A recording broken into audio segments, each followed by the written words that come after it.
tell this story about a power plant that's very active and one day it just shuts down. Out of the middle of nowhere, just shuts down. Finally, operations manager after 3 hours says, okay, we got to get some outside help. They call a local technician. Technician shows up. He surveys the power plant for about a few minutes. And there's full of beams everywhere. He goes to one specific beam, and on there's all these electrical boxes. He goes to one specific electrical box. He puts a big X with a magic marker on it. He opens it up, and there are all these bolts and wires and screws. He goes to one specific screw, and he turns it not a quarter of an inch, and all of a sudden, the whole power plant lights up again.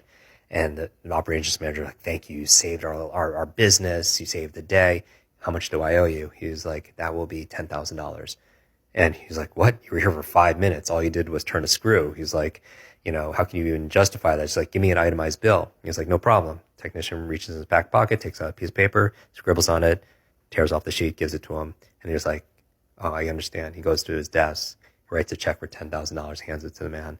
And you look at the invoice and it says, turning screw, $1. Knowing what screw to turn, $9,999.